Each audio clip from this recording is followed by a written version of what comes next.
अस्सलाम वालेकुम। Live with Adil Shahzeb के साथ मैं हूं आपका मेजबान। फितनतुल हिंदुस्तान और बलोच यकजहती कमेटी का जो गठजोड़ है वो बेनकाब होता जा रहा है और लापता अफराद की आड़ में दहशतगर्दी के नाकाबिले तरदीद शवाहिद जो हैं वो मंजर आम पर आना शुरू हो चुके हैं। कलात ऑपरेशन के दौरान हलाक दहशतगर्द सुहेब लांगू बलोच यकजहती कमेटी की नाम नेहाद लापता अफराद की लिस्ट में शामिल था।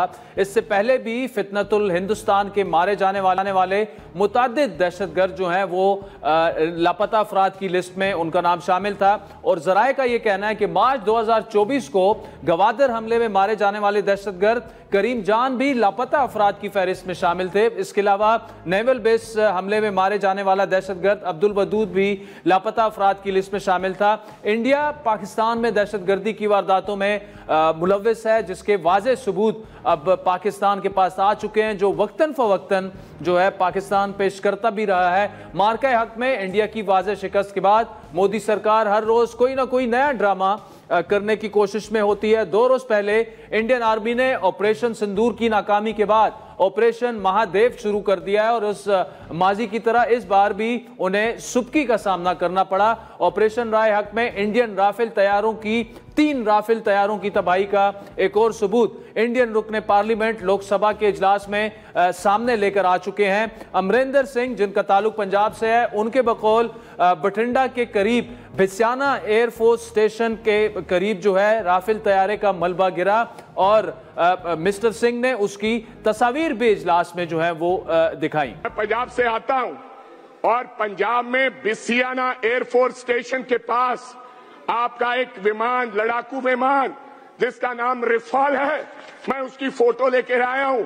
उसका टेल गिरा और मैं वहां पर गया, उसके ऊपर लिखा था BS-001 और नीचे ये BS-001 आपका रफाल एयरक्राफ्ट गिरा पहले दिन। पहलगाम हमले पर कांग्रेस रहनुमा प्रियंका गांधी ने भी हुकूमत को आड़े हाथों लिया। उनके बकौल ये सिक्योरिटी की संगीन नाकामी था। उन्होंने सख्त सवालात उठाए और उनके बकौल ऐसे हसास और सियाती मकाम पर सिक्योरिटी का बंदोबस्त क्यों नहीं किया गया था? अगर खुफिया इदारे नाकाम हुए तो किसी ने इस्तीफा क्यों नहीं दिया?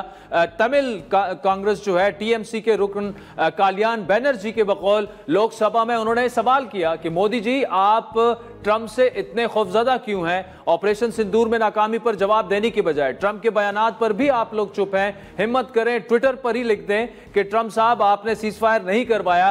कांग्रेस के MP फ्रांसिस जॉर्ज के बकौल ईवान में जलजला उन्होंने बर्पा कर दिया। उनके बकौल दुनिया चीख चीख कर बोल रही है कि पाकिस्तान ने इंडिया के 3 राफेल तैयारे गिराए, एक Su-30M की आए और साथ में MiG-29 भी मार गिराए। लेकिन वजीर दिफा सिर्फ ये बता रहे हैं कि ये सवाल हमसे ना पूछें कि कितने तैयारे हमारे गिराए, बल्कि ये पूछें कि हमने अपना मकसद पूरा किया या नहीं। आपको बताते चलें कि फ्रांसीसी हुकाम की जानिब से भी इंडियन एयरफोर्स का जो चूंकि ये फ्रांसीसी टेक्नोलॉजी है, राफेल तैयारे 3 राफेल तैयारे गिरने की तस्दीक हो चुकी है, जबकि अमेरिकी सदर डोनाल्ड ट्रंप भी 5 इंडियन तैयारे गिरने की तस्दीक कर चुके हैं। इससे पहले साबिक इंडियन वजीर दाखिला P चिदम्बरम ने पहलगाम वाक़े पर मोदी सरकार को आईना दिखाते हुए सवाल उठाया कि उनके पास क्या सबूत है कि हमलावर पाकिस्तान से आए थे। दी क्विंट को दिए गए इंटरव्यू में उनके बकौल पहलगाम हमले में मुल्की के दहशतगर्द मुलव्विस हो सकते हैं। One side says Donald Trump brought about the ceasefire, and we are obliquely saying Donald Trump had no role in the ceasefire. If he had a role, why not admit it? I'm sure Mr. Modi regrets, he said, अब की बार Trump सरकार। अब की बार Trump सरकार। भारतीय वजीर दाखिला अमित शाह ने साबिक वजीर दाखिला जो है चिदम्बरम के बयान पर बरहमी का इजहार किया। नई दिल्ली में लोकसभा में खिताब के दौरान अमित शाह का यह कहना था कि चिदम्बरम पाकिस्तान को क्लीन चिट जो है वो उन्होंने दे दी है। चिदम्बरम पाकिस्तान को बचाकर आपको क्या मिलेगा? उन्होंने मजीद ये कहा कि हमारे पास सबूत हैं कि दहशतगर्दों के पास पाकिस्तान की बनाई हुई चॉकलेट मिली है। और दूसरी जानिब मोदी सरकार को जहां पहलगाम वाक़े पर हिज़्ब इख्तिलाफ की जानिब से तनकीद का सामना है, वहीं अमरीकी सदर डोनाल्ड ट्रंप के बयानात भी मोदी सरकार के लिए हजीमत का बायस बनते जा रहे हैं। अक़वाम मुत्तहिदा समेत कई बैनुल-अक़वामी इदारों की जानिब से इंडिया के मौक़िफ़ को मुकम्मल तौर पर तस्लीम न किए जाने पर बैनुल-अक़वामी सतह पर खालिस्तान तहरीक को कुचलने की तमाम इंडियन कोशिशें भी नाकाम हो चुकी हैं। इंडिया की नाकाम सिफारतकारी का बड़ा सबूत अमरीकी सदर डोनाल्ड ट्रंप का जो गिरतपुरन सिंह है उनको ख़त है, और ये ख़त इंडिया की सिफारती हिकमत अमली की नाकामी और खालिस्तान तहरीक की आलमी बाज़गश का एक सबूत बन चुका है। अमरीकी सदर डोनाल्ड ट्रंप ने खालिस्तान की हामी जो तंजीम है सिख फॉर जस्टिस के रहनुमा गिरतपुरन सिंह पुन्नू को ख़त लिखा है, जिसने बैनुल-अक़वामी सतह पर नई बहस छेड़ दिया। ट्रंप ने वाज़ेह किया कि मैं अपने शहरियों, अपनी कौम और अपनी इक़दार को सबसे पहले रखता हूँ। जब अमरीका महफूज होगा तभी दुनिया भी महफूज होगी। मैं अपने शहरियों के हुकूक और सलामती के लिए लड़ना कभी नहीं छोड़ूंगा। सदर ट्रंप का ख़त एक ऐसे वक्त में सामने आया जब 17 अगस्त को वाशिंगटन में खालिस्तान तहरीक का रेफरेंडम होना है, और रेफरेंडम से चंद हफ्ते पहले सदर ट्रंप का यह ख़त ना सिर्फ सियासी बल्कि सिफारती हलकों में भी बड़ी अहमियत रखता है। इन तमाम मामलात पर बात करेंगे। हमें ज्वाइन किया है दिफाई तजियाकार major general retired Zahid Mahmood ने, जबकि इसी टॉपिक पर साबिक वजीर दिफा और नून लीग के नायब सदर खुर्रम दस्तगीर साहब भी आगे चलकर हमें ज्वाइन करेंगे। मेजर जनरल जाहिद महमूद साहब, thank you so much for joining us. Sir, हम एक चीज नोटिस कर रहे हैं कि एक तो मॉडर्न कन्वेंशनल वॉरफेयर में माइटी इंडिया का जो इमेज था वो पाकिस्तान से शिकस्त के बाद बड़ी तेजी से टूटा, लेकिन डिप्लोमेटिकली स्पीकिंग जो हजीमत बार बार उठानी पड़ी वो भी अपनी जगह पे। अब जो इंटरनल पॉलिटिक्स है इंडिया की वो यहां तक पहुंच चुकी है कि जो हिंदुत्व की पॉलिटिक्स थी उसका बड़ी तेजी से डाउनफॉल इस वक्त हम देख रहे हैं। जी, thank you very much Adil for the invite. आपने जो सवालात किए हैं बिल्कुल ठीक है। वो दो तीन चीजें हो रही हैं जी। एक तो हिंदुत्व की जो जंग है या हिंदुत्व की जो एप्लीकेशन है उसको तो वो डाउनफॉल तो हो रहा है, लेकिन बार बार वो कोशिश करता है कि इसको दोबारा मैं लाऊं, और इसको वो परसू कर रहे हैं। And they are trying to change this, convert rather कर चुके हैं काफ़ी हद तक अपने इस गोदी मीडिया और अपना जो डीप स्टेट की एप्लीकेशन है कि संघ परिवार की चीज़ें बना ली जाएं। आज उनकी आर्मी जो है या जो मिलिट्री है वो संघ परिवार का मिलिटेंट विंग RSS का लगता है। उनका जो मीडिया है वो गोदी मीडिया बन चुका है।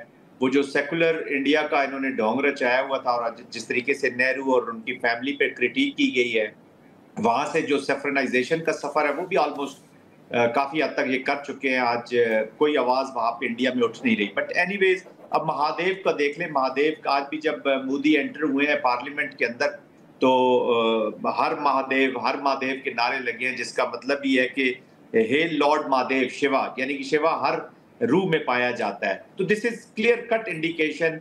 और ये वॉर क्राइज है जी, पुराने हिंदुओं के वॉर क्राइज हैं, नारे हैं जो वो लगा के, इसका मतलब है कि जो करंट हिंदुत्व का जो ड्रिवन माइंडसेट है, हिंदुत्व ड्रिवन माइंडसेट, उसकी एप्लीकेशन बहुत बुरी तरह हुई है भारत के ऊपर।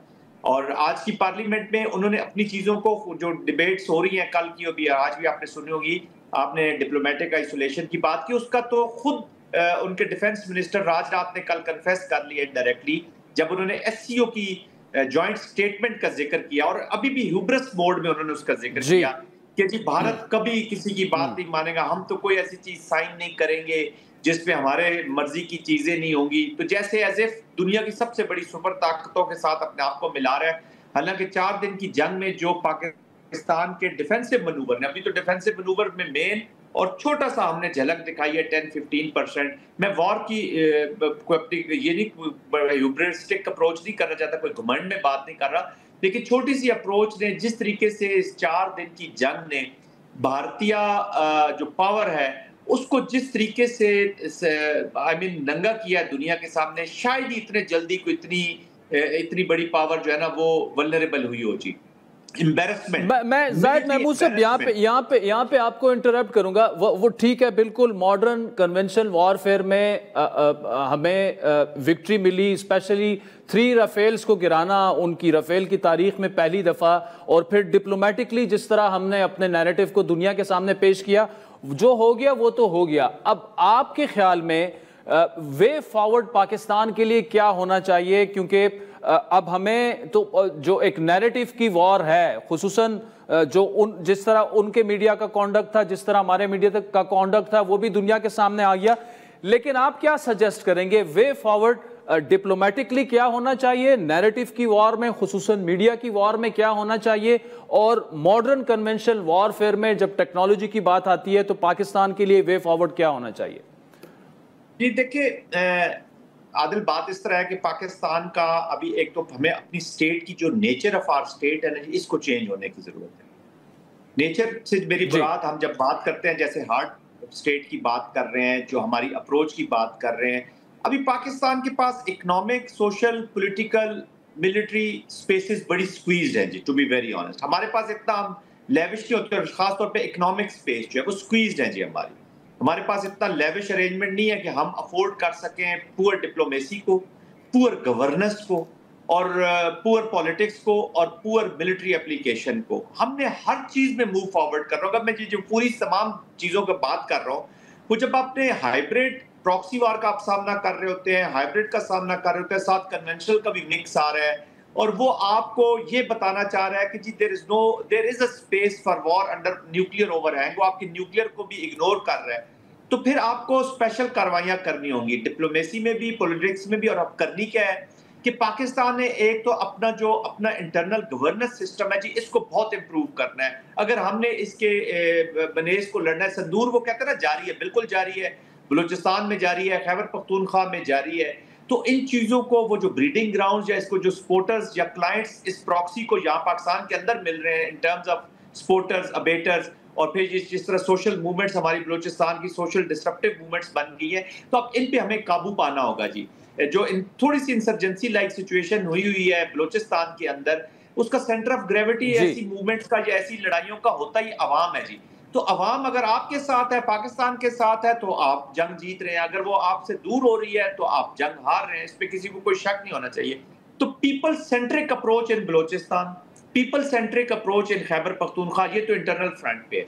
फिर एक्सटर्नल फ्रंट के ऊपर आपने, और जितने भी ऑपरेशंस है वो काइनेटिक ऑपरेशंस प्रिसीजन के साथ और हार्ड हिट के साथ, कि अब जिन्होंने पाकिस्तान के खिलाफ वेपन उठाया ना, उनको कवर देने की, उनको बचाने की, हर दफा हम पॉलिटिकल एडवांटेज के लिए कुछ ना कुछ कंप्रोमाइजेस कर जाते हैं। इलेक्शन प्लान के बाद हमने छोड़ दिया चीजों को, या फाटा के मर्जर के बाद हम बिग वे में उसको बिल्ड करने नहीं गए हैं, या बलूचिस्तान के जो डिप्रीविएशंस हैं इनको, तो इन स्ट्रेटजीज को प्रैक्टिकली भी कर रहे हैं। ये सिर्फ प्रेजेंटेशन के लिए या पावर पॉइंट के लिए या प्राइम मिनिस्टर प्रेसिडेंट की ब्रीफिंग के लिए नहीं होती है ना, ये इनको प्रैक्टिकली इंप्लीमेंट करना होता है। Political leadership will have to take the ownership of the war within Pakistan. बाहर भी ओनरशिप तो पॉलिटिकल लीडरशिप की है, लेकिन वो मिलिट्री एप्लीकेशन अगेंस्ट जब इंडिया जाती है तो पूरी नेशन साथ खड़ी हो जाती है। लेकिन इंडिया की इसी एप्लीकेशन के खिलाफ जब हम विद इन पाकिस्तान ऑपरेशन करते हैं तो हम देखते हैं कि स्पोर्ट थोड़ी डाइल्यूट होती है, फिर हम पॉलिटिक्स बीसीपी करना चाहते हैं, हम सारा चीज। तो वॉर को has to be treated as the instrument of policy of the politicians. War का जो मिलिट्री एंगल है ना जी, वो 30 से 40% उसकी स्ट्रेटजी है, हिस्सा है वो पॉलिटिक्स का। बाकी तो it is the extension of the politics. Political leadership ने करनी है, ओनरशिप लानी है, पोलराइजेशन को एड्रेस करना है। फिर जब ये चीजें इंटरनल हो जाएंगी तो आपको एक्सटर्नल कोई सोचेगा भी नहीं आपके बारे में। आपने मिलिटरीली इतना स्ट्रांग होना है कि 10 दफा सोचे इंडिया आपको अनडू करने के लिए, या उसे पता है कि कॉस्ट, उसको पता है कि मिलिट्री कॉस्ट है मेरी, इसलिए आज उनकी मिलिट्री तैयार नहीं है। इसलिए इन्होंने ये महादेव लॉन्च करके, दुतवा वाला एप्लीकेशन लॉन्च करके, और ये जो झूठा बयानिया है वो 4-4 महीने वाली, 3-3 महीने वाली। वैसे तो मैं पाकिस्तान में बड़े अरसे से रह रहा हूँ, अभी 56 साल के हो गए, मैंने कोई ऐसा पाकिस्तानी चॉकलेट आउटस्टैंडिंग नहीं देखा कि जो वो रखेगा वो 4 महीने बाद भी सही है। जो खाके पहले जारी की है वो अब तस्वीरें बदल गई हैं। आज कोई अफगान नामी शख्स आ गया, पहले कोई 3-4 और नाम ले रहे थे, 8-10 मीडिया और नाम ले रहा था, अमित शाह ने, और तो भोंडे तरीके से। पहलगाम के मरने के बाद, लोगों के मरने के बाद, जिनको इन्होंने खुद मारा है, अपने लोगों को मारा है, उसके खून से संदूक की ये लिखी है इन्होंने, उनको एम्बुलेंस तो लेने 1.5 से 2 घंटे बाद आती है, लेकिन 10 मिनट बाद एफआईआर लॉज हो जाती है। एफआईआर कहती है लॉज हो जाती है, इंडिस्क्रिमिनेट फायरिंग, उस एफआईआर को पढ़, इंडिस्क्रिमिनेट फायरिंग। मोदी साहब वजीर आजम स्पीच कर रहे हैं, मजहब का पहले पूछा और फिर टारगेट किलिंग हुई है। वो खुदा के लिए यार कोई ड्रामा कर रहा है तो फिर किसी अच्छी सी स्टेट से जाके स्टेट क्राफ्ट सीख लो। तो ये इस किस्म के माइंडसेट का अगर हमने मुकाबला करना है तो every moment spent by any जो पीपल ऑफ कंसर्न है उनको हर मोमेंट को फोकस करना होगा फॉर एन इफेक्टिव स्ट्रेटजी। जी चल, major general retired Zahid Mahmood साहब, thank you so much for joining us. वक्त चाहता है एक ब्रेक का, जिसके बाद साबिक वजीर दिफा खुर्रम दस्तगीर हमें ज्वाइन करेंगे, हमारे साथ रहेंगे।